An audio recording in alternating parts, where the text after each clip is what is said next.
of forest as defined by its biophysical and administrative categories. Indonesia has vast forests, even primary forests, to the amount of 15 million hectares outside the area classified as forest estate. At the same time, there is 26 million hectares of non-forested land inside forest estate. The situation leaves some forests at risk of non-sustainable usage and restricts access to managed land for its highest and best use. Secondly, unrecognized private rights, including other communal land within forest estate. There are 33,000 villages which are currently located within or around forest estate. This statement is the first statement I heard, and I'm going to use this figure as a reference. This is based on the Minister of Forestry statement yesterday. Hence can be argued as illegal because they live on state land. However, people from these villages will claim they have lived there for generations. Because of this, land tenure conflicts happen and can possibly create uncertainty for development purposes. Land tenure is not a sector-bound issue. It is multidimensional in nature. Land tenure relationships are a convergence of social, cultural, technical, institutional, legal, and political forces that push and pull, creating absolute tension. We recognize this tension when we observe, among others, illegal logging, conflict resulting from overlapping land permits, and exploitation of natural resources, women, and vulnerable groups. One example, Riau, a province in Sumatra Island known for its biodiversity and vast amount of peatland.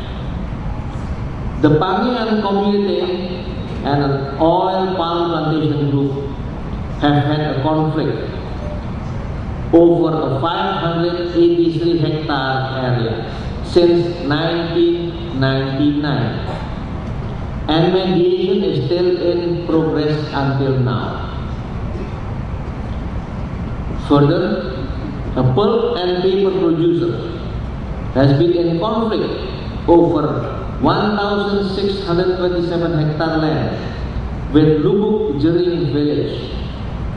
An agreement was reached in 2008, yet not all resolutions have been implemented because of internal conflict within the community.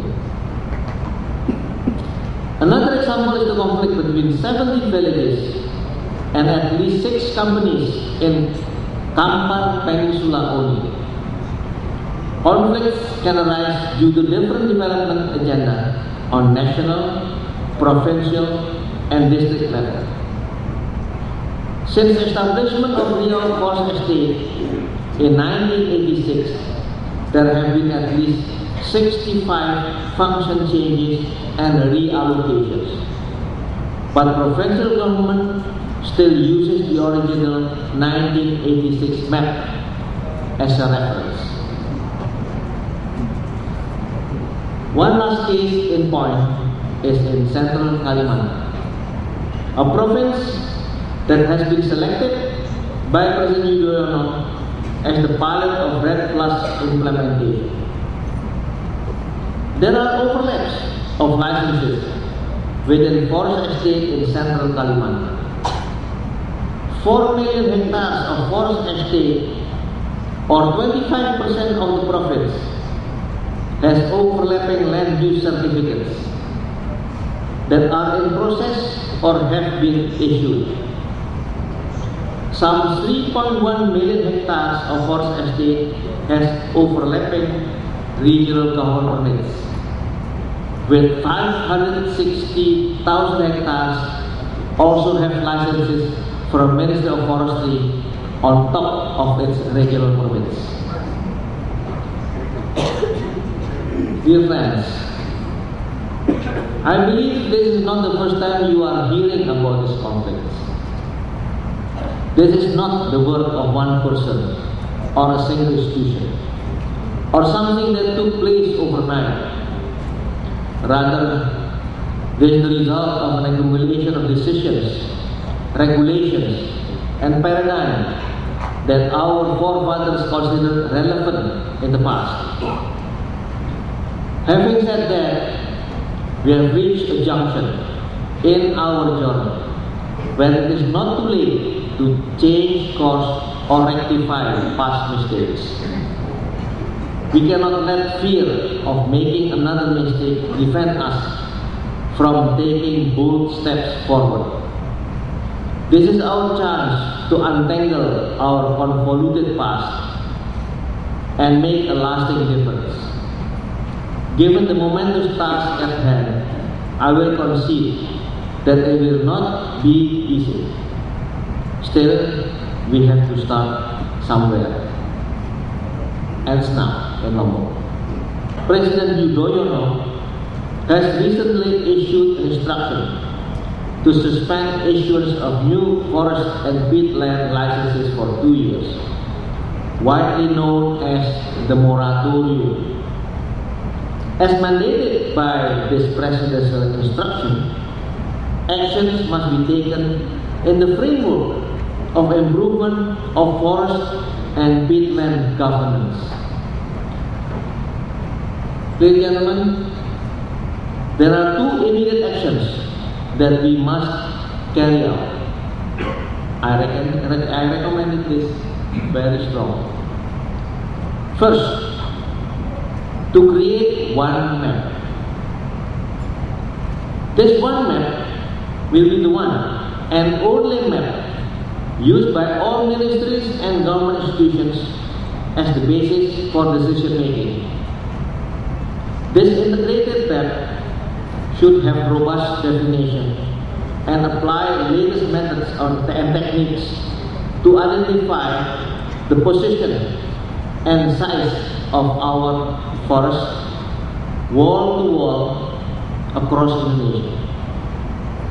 Stakeholders, including indigenous communities, will be encouraged to provide input through a transparent and participative process.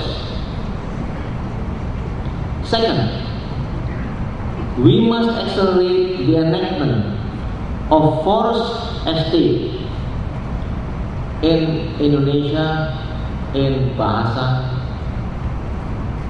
The third is pengukuhan kawasan hutan, including through community-based participatory mapping. Most forest estate is still in the designation phase, and only 14.2 million hectares or 12% has been